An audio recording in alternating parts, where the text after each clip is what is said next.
The Not So Great Outdoors contains stories of a graphic nature. Viewer discretion is advised.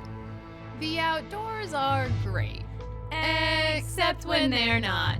Welcome to the Not So Great Outdoors. We're your guides. I'm Sav. And I'm Piff, and this week we are doing Belschnickel. What? So, What?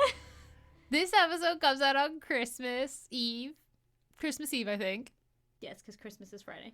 And so I wanted to do something festive. Can you tell we're doing these early? I don't know when anything I don't know is. where we are anymore in the What timeline. is time? Yeah, Who knows? Not it's a me. construct. So I wanted to do something festive, and like the obvious choice would have been Krampus, but I didn't want to do Krampus because it's too obvious. And it's too Slenderman-ish, like, for me. So I Googled Christmas cryptids. And I love that it's a cryptid. It's not really a cryptid, but well, still. it's a mythological being. Okay. But it's not very animal-like. We'll get to it. Okay. So, yeah, I Googled Christmas cryptids, and I found Belschnickel. Belschnickel? It's like Belsnickel.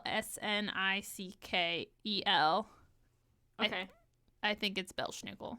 But not Belsnickel, because that wouldn't make sense. Yeah, well, it's German, so. Yeah. I'm trying to German it. Yeah. Okay. And then there was like this big list of different things I could choose. And I chose this one because the second Christmas Chronicles movie that just came out features a naughty elf with the same name as the main antagonist. Oh, cute. I still haven't seen the first Christmas Chronicles. And Mom's like, you have to watch it before you come here for Christmas because we're going to watch the second one, whether or not. And I was like, okay. So Jeremiah said that Christmas Chronicles might have overtaken as his new favorite Christmas movie. What That's was how it good before? it is. The Grinch. Really? Yeah. Huh. So that's how good it is. It's very good. You should watch it. It's on Netflix. Yes. Also, fun fact, The Grinch is, I guess, my brother and my mother's favorite Christmas movie, but it's not mine. What's your favorite Christmas movie? I do love The Grinch just because Mom is obsessed with it, and I know every word because my mom's obsessed with it. But I think my favorite Christmas movie, honestly, at the moment, it's The Santa Claus, the first one. That's the best one. And it is the best one. And I don't know if it's because it's my husband's favorite and we just recently watched it, so it's just like it just played on all of my like nostalgic like 90s Christmas like memories, but I do really love it. Yeah, that's definitely my favorite. That's been like my favorite since I was little. That and Eloise at Christmas Time, which I ordered from the Disney store and is still not here. So. Y'all, she was like, did I imagine this movie? Was I this a fever dream? That I was like, I can't find this movie anywhere, and I like Snapchatted it to a bunch of people, and everyone was like, I don't know what you're talking about. And I knew what she was talking about, but I just didn't know where to find it. I ordered it. It's not here. It's fine. Everything's fine. We have another pop culture reference about Belschnickel, though. Okay. So he's also the creature that Dwight from The Office dresses up as in season 9, episode 9. Really? Yes. Fun fact, I might as well say I've never seen The Office. I have seen The Office. I have seen The Office. I've seen several episodes of the first season, which I've been told, like, you could probably skip the first season and be fine. But, like, I just can't get over first season Michael. And I know he gets better, but I just can't. That's fair. Yeah. So also we have photos of these two on the drive because why not? Yay! Love a good cryptid. Because I'm going to just keep talking about The Office and the Christmas Chronicles for a second here. In comparing Belschnickel and Santa, according only to Dwight on The Office, he says, quote, I have to explain this quote because so Jim is like, is Belschnickel just like a dirty Santa? And Dwight says, quote, no, much better. No one fears Santa the way they fear Belschnickel, end quote. Oh, this is like terrifying. Oh, like, yeah. This photo of Dwight is, oh my gosh, what is happening in this photo? It's like licking a child. We'll get to it. Okay. Oh my god. Are you sure this isn't Krampus? I'm sure. Are you sure? I'm sure. I don't trust you. Oh, but cute little Belschnickel from Christmas Chronicles is cute. Also, fun fact about the photo from Christmas Chronicles. So you can't screenshot Netflix, and nobody's actually gotten a picture of him in elf form. We'll get to it. So I had to take a picture with my cell phone of my computer screen. So credit to Netflix, but it's a Piff phone. Okay. Yeah. Got it. And this is really okay. Wait, you said we'll get to it. So a photo in elf form is obviously this, but this looks like a human. Okay, so we'll get to it. All right. So in Christmas Chronicles 2, Belschnickel is an elf who used to be Santa's most trusted and honestly his favorite elf, until he became jealous that Santa spent most of his time thinking about all of the children of the world and not him. And then he committed the elf sins, basically, of envy, lying, selfishness, viciousness, and ego, and as a punishment was transformed into what he hated most, a human. And then he ran away and tried to make his own holiday at the South Pole, and the rest of the movie happens. But that's, like, his backstory. Huh. So that's the guy in the trailer. Uh-huh. Oh, okay. Because I was like, who the heck is this guy? And what? Like, and also never having seen the first one. So let's put that out there. So I don't know anything that's going on in the Christmas Chronicles. But I saw the trailer for that, and I was like, who's this guy? And why does he hate Christmas so much? I was like, Yep. Who is this guy? Okay, cool. He hates Christmas because he hates humans. Because they took the attention from Santa.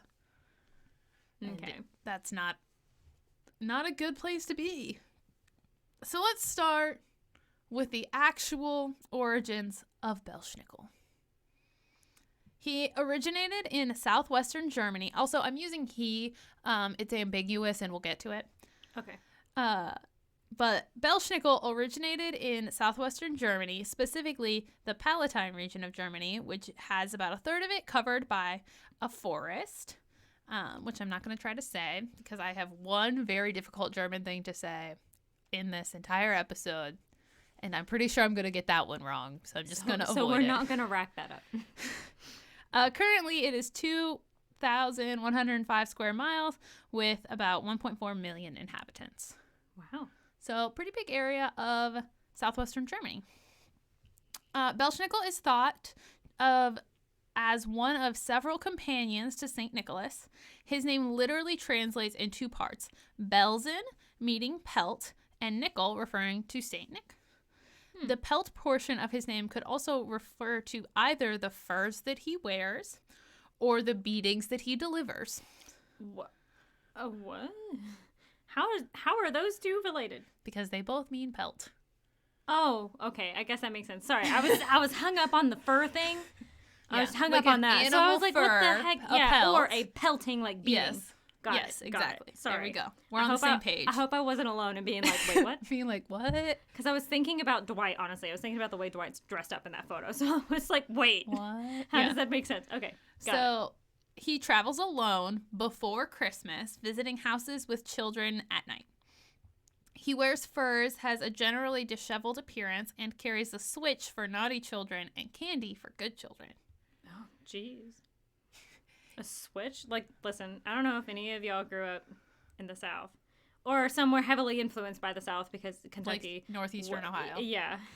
Or Kentucky because we're right on that line. So, but like my parents never threatened to cut a switch, but like my gran always did. She, not to me, because my brother and I are the two oldest. And so like we never had to, like we never got threatened like that because we're honestly like angel children in comparison. When we were children, when we were small, they're all fine now, but when we were small, but I heard her say, y'all don't make me cut a switch or like make us go cut our own, because then if you brought back one that wasn't good enough, like you got you got hit with that one and then you had to go get another one.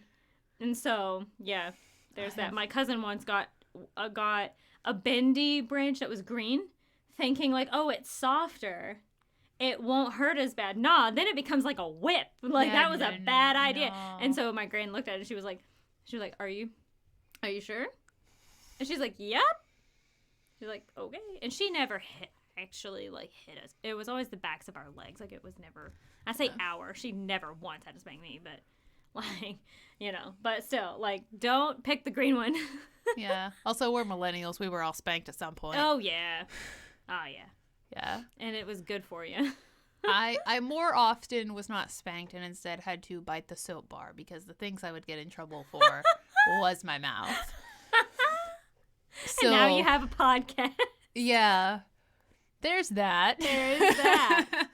Also, I've heard your mom say some funny things, like say some out there things. So, I mean, just say it. You come by it honestly. Yeah. Well, she's like, how did I end up with daughters who are so sassy? And I'm like, 'cause you're sassy. 'Cause you're sassy. Have you ever heard of paying for your raisin? Yep. There you go. My Southern is coming out a lot in this episode. That's fine. Mm-hmm.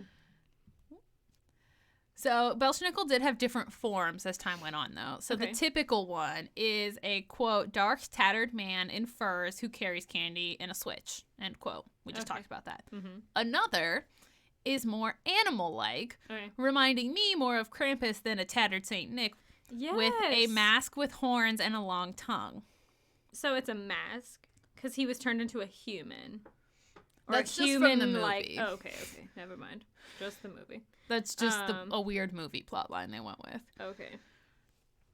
But so it is a cryptid, but sometimes would wear a mask that was really freaky. Mm-hmm. Okay. And then the third form is more like an elf, Mm-hmm. small and dressed in white, that slipped through a keyhole living gifts on a plate. Okay. See, that one sounds way more Like appealing, cuter, right? Yeah. But So- like these masked people around someone who looks like, I know it's supposed to be probably Saint Nicholas, Yes. but it looks like the Pope to me. It's just I know what it is, but it looks like the Pope. But The Pope's hat is much bigger. I know, but it's the same shape. And I know they're in a costume, so I'm like, maybe it's like not to scale. I don't know. But yes. Also, I'm not Catholic. But these guys are just Well, and we'll get to that picture because that picture Okay. comes up later. okay. But So these if guys you are go freaky. to like the first picture on there, This that one is like our general, that's typically what you think of. But this looks human to me, like Exactly. human-esque to me. It should be. Also, is that a humanized. switch? Because that's a whip for sure. Yeah, well, Just saying. it's a switchy whip. Yeah. Whippy switch. He hits children with it. So this next thing is a very long quote Okay. from Jacob Brown's Miscellaneous Writings, printed in 1896 and found by me on Wikipedia, because I tried to like find any original source documents on this, and they're all like unattainable unless you pay money Yeah. or have access to the New York Public Library, neither of which I have. Yeah. So, quote, he was known as Kris Kringle, Belschnickel, and sometimes as the Christmas woman. What? What? We'll get to it. Children then not only saw the mysterious person, but felt him, or rather his stripes upon their backs with his switch.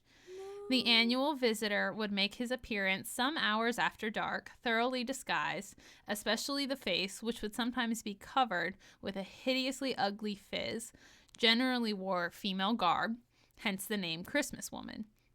Sometimes it would be a veritable woman, but with masculine force in action.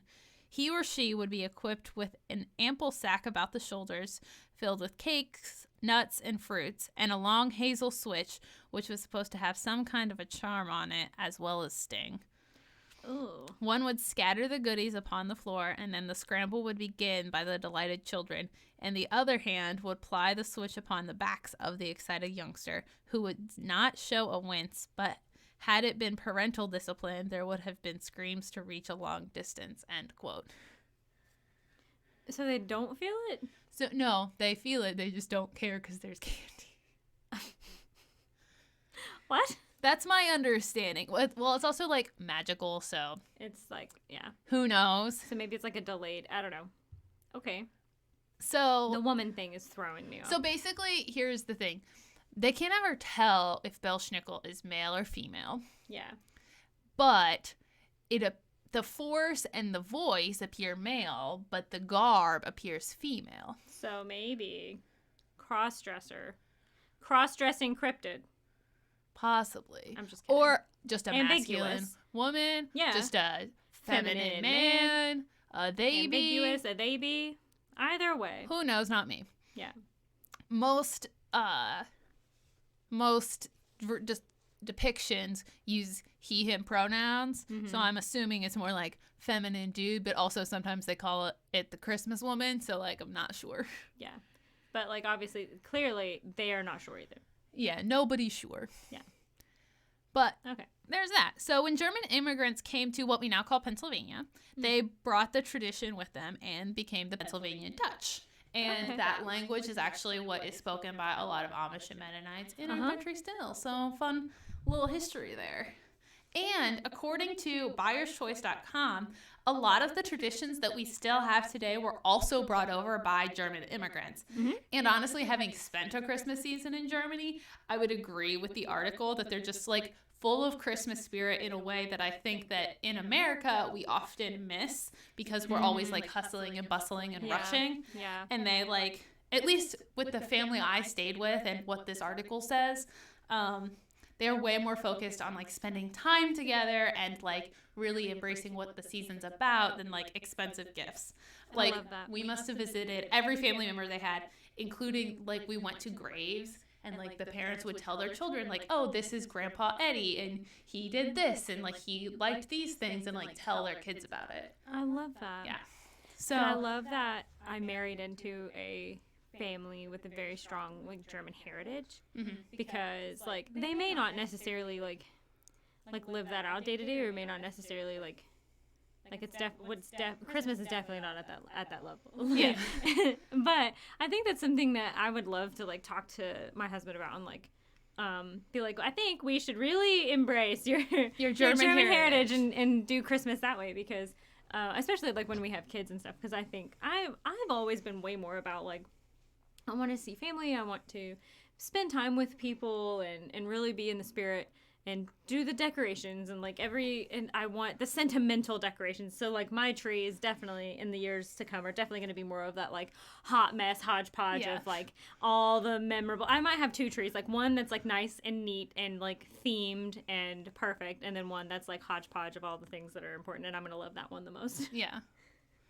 Well, and I feel like when I was younger, I really hated the hodgepodge tree. I didn't get why my family like loved it so much, and then now that I'm older, I'm like, I get it now. I love it. Yeah, yeah.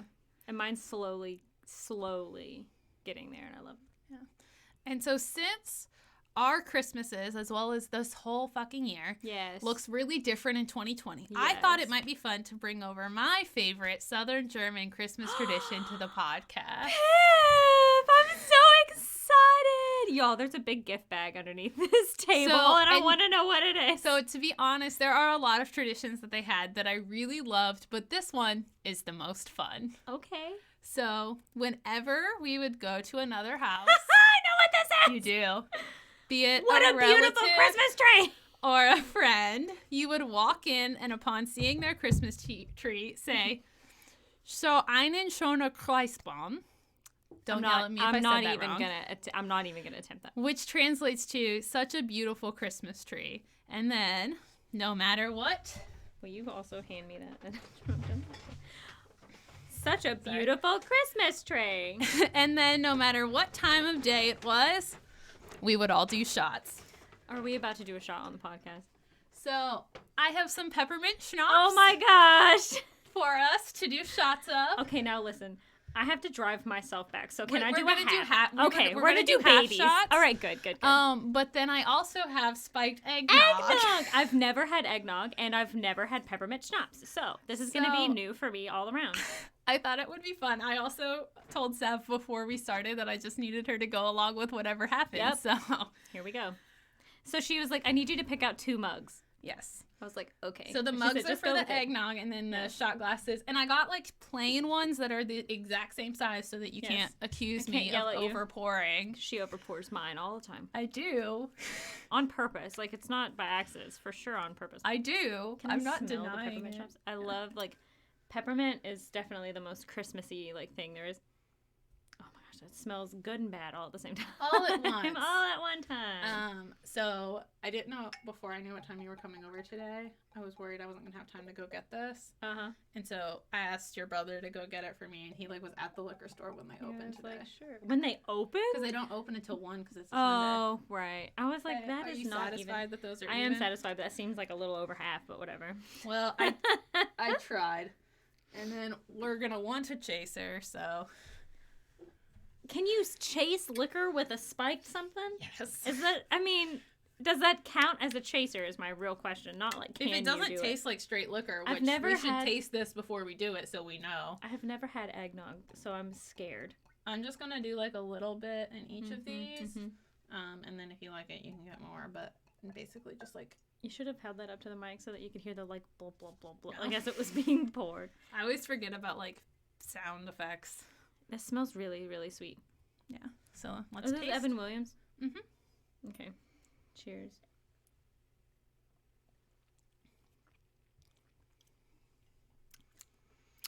Not my favorite thing. It's a bit strong. Uh-huh. It's really thick. Y'all, we just tasted the eggnog, by the way, sorry. We didn't announce that beforehand. It's very thick. It's really, really sweet. But it's not like the lingering taste I have is just the sweetness. Like, it's not the liquor. Yeah. It's definitely It's very warm on the back of the throat, though. So it's there. Yeah, It's there. Okay. I also have no idea if this is going to be any good or if we're both going to go like... So can we cheat this and just do like a little bit? I don't want to take that whole thing, Pip. I have to drive home. You have to drive home when we finish this, and you know you're going to hang out here. This is not a full shot. Yeah. Okay, fine. Are we going to do the down, up, down? Yeah, I'm Okay. also like regretting this idea that I had this morning a little bit. I'm regretting it too a little bit. Should we pause and go get chasers and come back? Hold on, I asked Jeremiah to bring me the Jay. regular eggnog. But I don't know if he got it. Save us, please. Oh, what is it? Such a beautiful Christmas. Such a beautiful Christmas tree.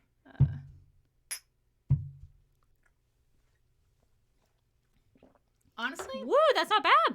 that wasn't bad at all. That wasn't bad at all. See, I knew I did. He did a Wow. good job. Wow. That was actually, I've never had peppermint schnapps for the record.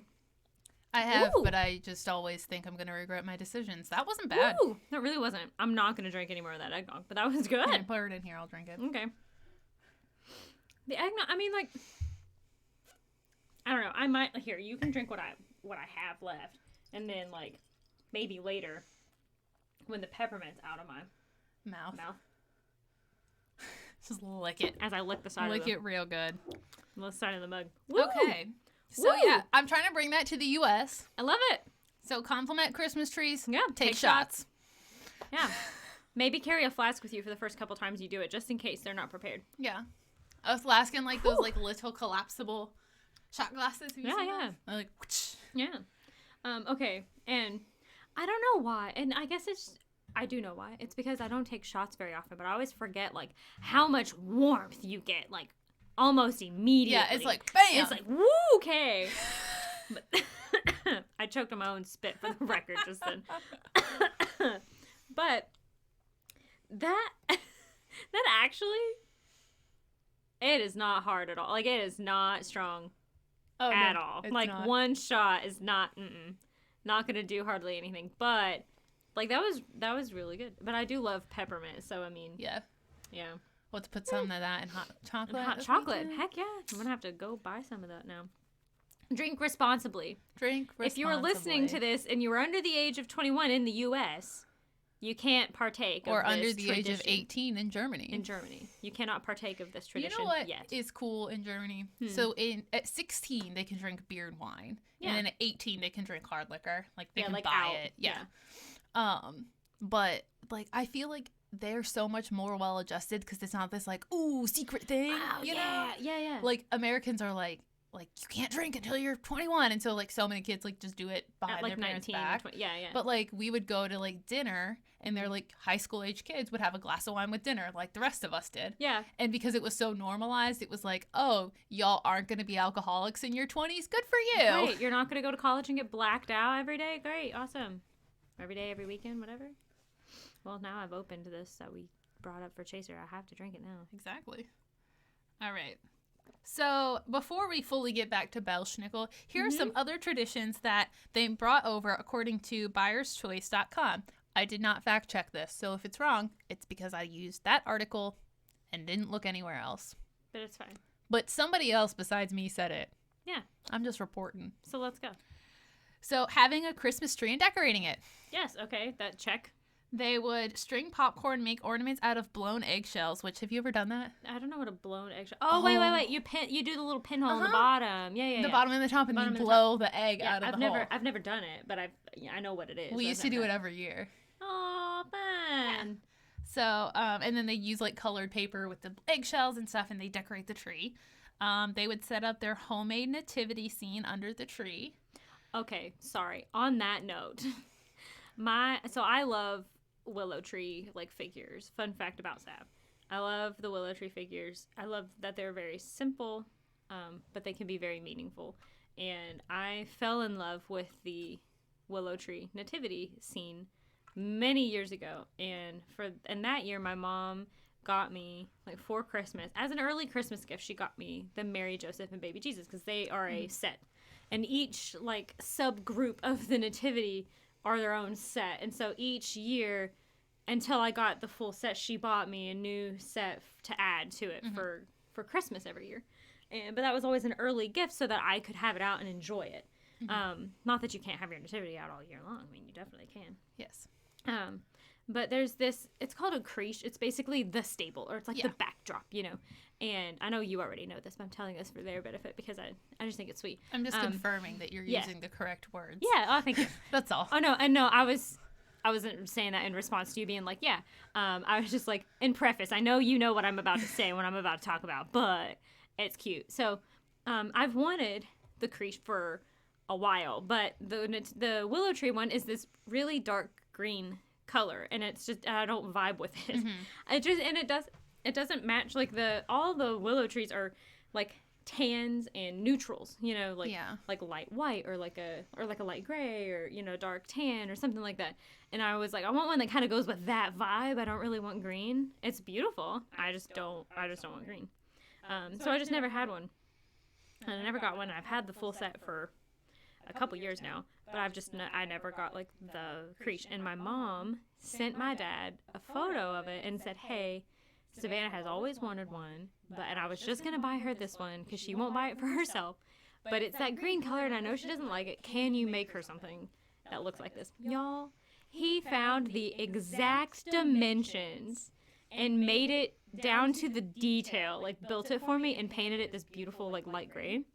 And I just love that. And I actually might keep it out all the time now because it's just perfect. I love it. But yeah, so sweet. And I love that theirs are handmade. Yeah. I love that. I've never really thought to, like, hand make, like, a whole nativity. Yeah. I like well, that. and also it was, like, you know, the 1600s. So. I mean, yeah, that too. But I like to think they would continue that. Cool. And then they would also set out baskets, the children would, for gifts from their parents, and Christkindl, which translates to the Christ child. Aww. So while we, like, still pull a lot of these traditions, we still put up Christmas trees and we still decorate them, and we, like, wait for presents, I feel like theirs was so much better about being focused on, like, what Christmas is supposed to be about, and less about, like, and I get, like, it's 2020. I just said 2020. I added don't put so that many on us. extra Jeez. years. Yeah. But I get that it's 2020, and, like, times are different and people are different, and it doesn't mean that because, like, we do these traditions differently, it doesn't mean that we don't care about each other and we don't understand. But it's so nice to, like, see and, like, read about. Yeah. Because I feel like this year people have really focused on, okay. I think you saw this post too, as I think I saw you share it on your story on Instagram. I'm not really sure. But this content creator that I think the both of us follow, she shared a post that somebody else had done, like, in her story. And it said, 2020 was the year I thought I would get what I wanted, but it was actually the year that I realized what I needed. Mm-hmm. And I think that's the quote. I'm sorry if I got that a little wrong, but that's the gist. And I thought that was beautiful because it's like, you know, we all go into a new year, you know, we're coming up on a new year, and we all go into it, like, with our resolutions and like, what we want to what accomplish. Are our goals. Yeah. And I think 2020, like, if anything good has come from this year, aside from Piff getting married and, you know, several things like that happening, which have been beautiful and wonderful, I think a really good thing that has happened, at least to me and my family, and by me and my family, I mean me and my husband, and you guys, I think, too, but also, our extended families is that we've realized what's really important is each other and being there for each other and being there for other people and being a good neighbor and caring about people and not so much things or, like my career has definitely kind of taken a different direction, first of all, than I ever thought it would. But also, like, I'm very fortunate that I've gotten into a company that is very, like, employee focused. Like, they care a lot about their people. And it's just been nice to, like, spend a year focusing on what really matters. Mm-hmm. And yeah, so I do love that the German traditions seem to really focus more so on, like, the reason for the season, if you will, or, like, what's really, and family, and really focusing on that, because it's hard, and, like, once you start losing family members, or families grow, and that means they change, it's good to have things that, like, bring you all back, and, like, brings you back to that. Yeah, and I will say, like, I was in Germany for Christmas 2016, and 2015 or 2016. My years are blending together now. Yeah, time is a construct. But they still do such a good job of that. Mm-hmm. And it just, I cannot explain the feeling you get inside when you go to, so in German, I can't remember what it's called, but it's basically just called the winter market. And they have these big ones and they're everywhere. Oh my gosh, yes. But they are the coziest experience, and winter, it's all like, it's like Christmas spirit incarnate. Yeah, and it's like all these handmade goods, and you can buy Glühwein, which is mulled wine that they serve in coffee mugs. And you keep the mug, right? You paid like a deposit on the mug, so that you could either like take it or you bring it back and you get your deposit back. Okay, yeah. So when my first job out of college in 2017, that brought me to Louisville. I worked at this organization, and a lady on our team, her husband's a retired engineer, so like they get to go on fancy extravagant trips like that. And so she took like all her annual vacation in one go for this Christmas like season, for this trip that they were going to take, and they went to Switzerland because her son and daughter-in-law live in Switzerland, but they also made a whole thing of it and went to Christmas markets and all this stuff, and she brought back, oh my gosh, so of course Swiss chocolate is like the best. And so she brought us all back these truffles that were handmade that she got from the winter market or the Christmas market, and oh my god, I have dreams about this chocolate. I cannot tell you. I was like, and this was when my husband and I first started dating. And so, because we started dating that summer, and so it was that Christmas, and I was like, oh, I'm going to see him, so I'm just going to cut it in half. It was this teeny tiny little, like, dice-sized, like, truffle, all right? It was this teeny tiny little thing, and I was like, okay, I'm just going to cut it in half, and I'm going to eat half, and I'm going to give him a half because it's special. He didn't get his half. He didn't get his half. I was like, there's no way he got his half. No, because I was like, y'all, this is so good. I think that was my first Swiss chocolate experience. So I've never had, like, Swiss chocolate from Switzerland, but I've had Bavarian chocolate, which is also delicious. I've heard it's really good. I've never had Bavarian chocolate. Yeah. Man. That truffle, dude, it was so good. It was soft. It wasn't like a normal, it wasn't like a Lindt truffle, It was like, it wasn't hard on the outside. It was just soft. Meant to be. It was so good. One of the best things about Christmas are the treats.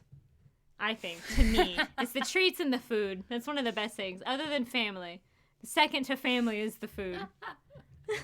And then Christmas lights. I'll put treats. I won't put the food because I feel like the food is the same as all other holiday food. I just meant like food meaning the treats, I think. The treats really. are superb. Yeah. So let's get back to Belschnickel. Okay. So before Christmas Eve and the arrival of the Christkindl, again, Christ child, Belschnickel would arrive. The legend would differ from house to house, but the general sentiment would stay the same. So Belschnickel would knock on the windows with his switch, which normally would cause the children to run around in a panic. Yeah. As an adult, it would also make me run around in a panic, but these parents would, like, let him in and gather up the children, and then each child would go up to him and be asked if they had been naughty in the last year. Children were encouraged to admit guilt because doing so would avoid a larger punishment. Low-key, this reminds me of confession in the Catholic Church. Yeah. Like, it's better to just be honest about your, like, misgivings and stuff so that you don't go to hell. Honest guilt received just a hit on the knuckles, but lying earned you the switch. Then they would be asked to demonstrate something that they had learned at school, reciting a story, a prayer, or solving a math problem. And at the end of it all, they would have received a treat from his bag. So still creepy. Yeah. But not as bad as I was anticipating. Yeah. Definitely not as bad. And, like, not as scary. So, like, The mask thing is so scary, though. Yes. So, the purpose of Belschnickel was not to, like, punish children, although it could be seen as such, but to remind children that there was still time to be good before St. Nick would come and visit. Aww. So it's like a final, like, redemption opportunity. Which is, like, why he was, like, a companion. Like, he would go earlier, and he would show the children that the year wasn't quite over yet, and they still had time to be good. So, like, those kids who would admit, like, oh, I did this bad thing. Like, he's like, well, good, because you admitted it before St. Nick. That's a good thing that you did, and here's some candy. Yeah, here's some candy. Good job. So I know sometimes in some families, and, like, with my family when I was really little, I had an uncle or a cousin or a distant cousin or a distant relative. I don't know. I was very small. I don't remember this. I only know what I've seen in photos. But he would dress up as Santa Claus and would come, like, to our like winter family gathering, I guess. Well, not really family reunion, but just, you know. So, like, do family members, like, dress up, like, as... Okay. Oh, cute. I love that.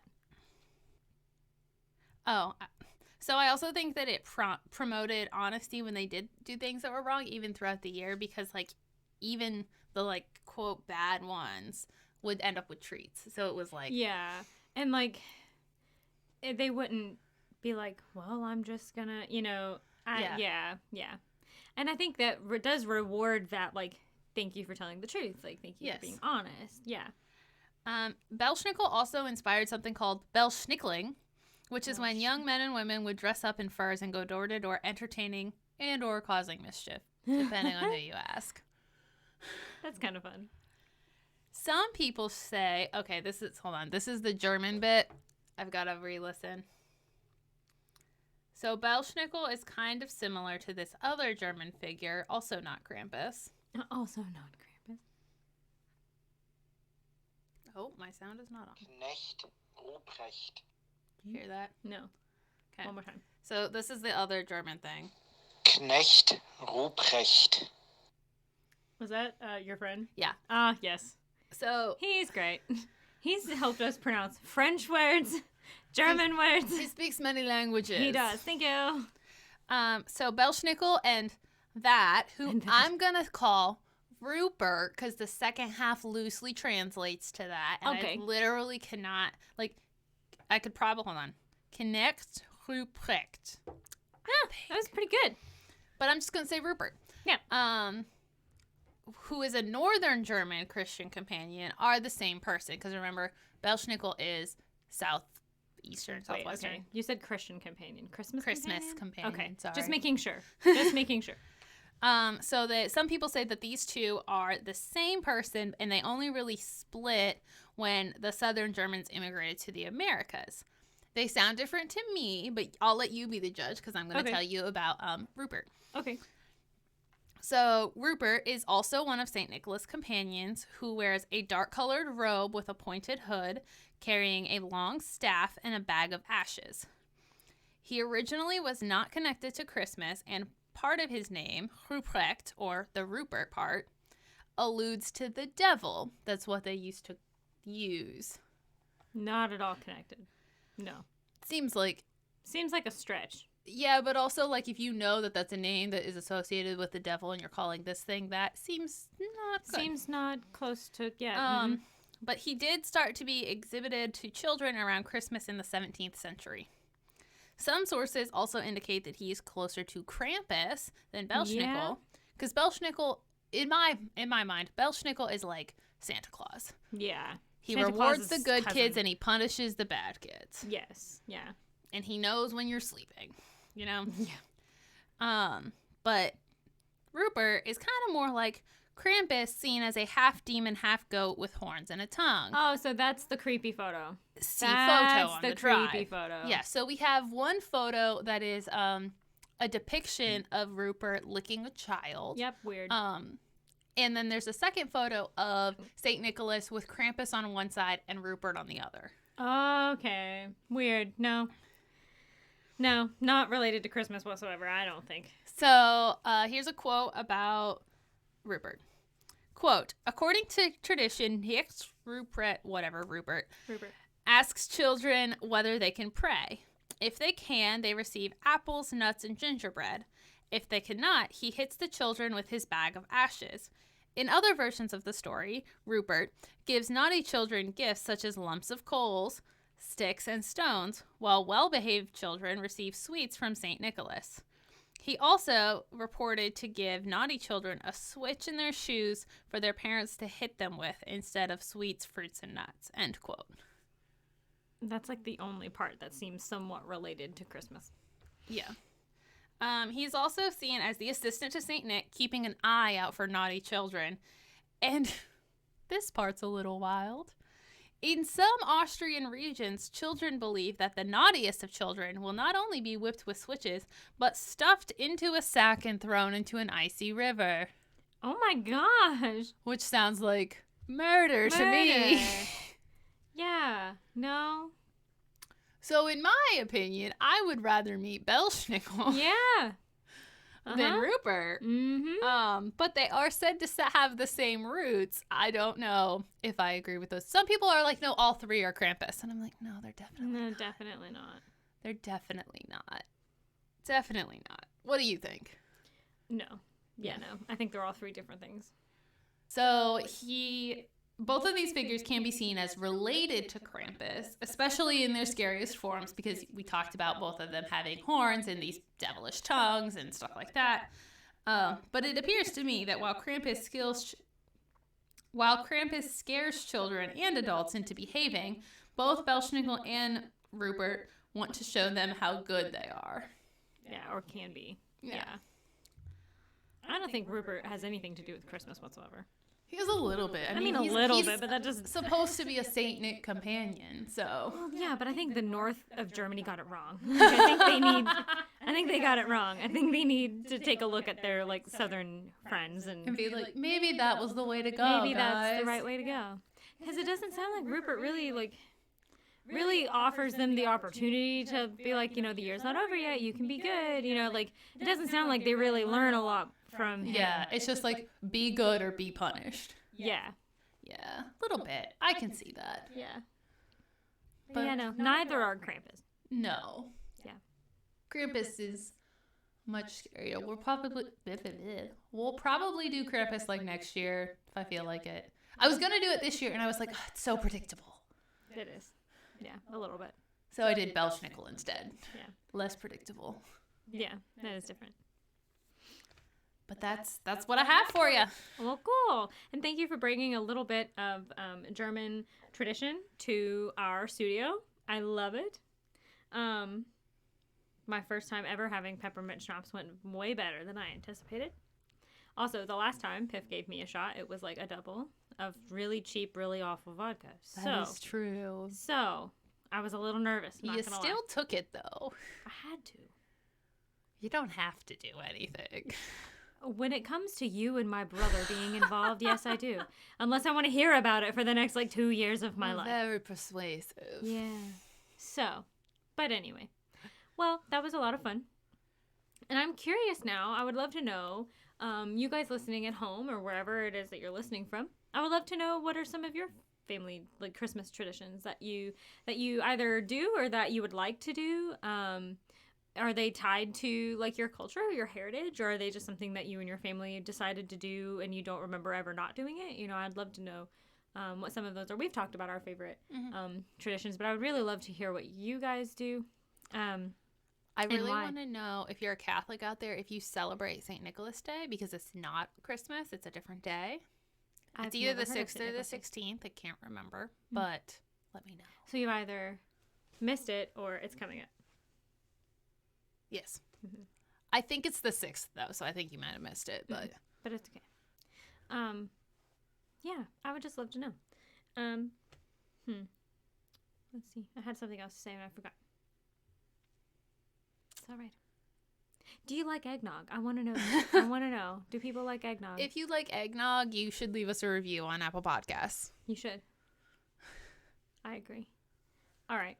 Well, thank you all so much, and we hope that you have had a wonderful holiday season, whatever your observation, and we hope that these episodes this week have been able to give you a little bit of joy in your holiday season this year. That's very different than what we're all used to. And we hope that you remain happy, healthy, and safe as you go into the new year. And we just appreciate all of you supporting us so much. If you would like to continue to support us, there's a couple of things that you could do. You can first follow us on social media. We are at NSGOPod on Twitter and Instagram.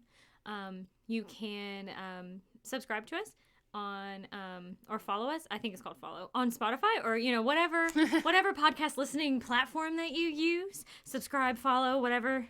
It differs by platform, I believe. Platform, yeah. Yeah. And then leave us a review on Apple Podcasts or iTunes or whatever it's called. That name keeps changing, so I don't know. And also, don't forget that we continue to do our listener stories series. If you have a story that is either true crime or paranormal related, or basically anything that just makes you go, oh no, oh no, send that in to us. You can email us at notsogreatoutdoors@gmail.com, or you can fill out the contact us form on our website, notsogreatoutdoors.com. Let's see. Also, Patreon.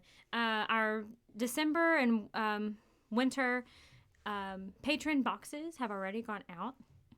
But if you would like to receive our next one in the spring, go ahead and hop onto Patreon and join our $10 tier, the Murder Syndicate. Right? Yes. We have 3 now, and it's hard to keep up with them. The Murder Syndicate, or if you would rather support at a different level, please do. The perks just keep on building as you go. And just, if you can't do any of those other things, or if you've already followed us on Instagram, but there's, or on Twitter, just share us with your friends. Refer a friend. Maybe we'll try to figure out a refer a friend program. Who knows? Or if you want to support us in a monetary way, but not in a recurring way, visit our website. The link is in our bio as well on Instagram, and you can support us by buying us a glass of wine, and all those details are listed there. And so we hope to see you all next time. Again, have a happy, safe holiday season and Happy New Year. And in the meantime, stay safe out there. Thanks for watching. Our music is by Purple Planet. Our art and logos are by Catherine Dodds.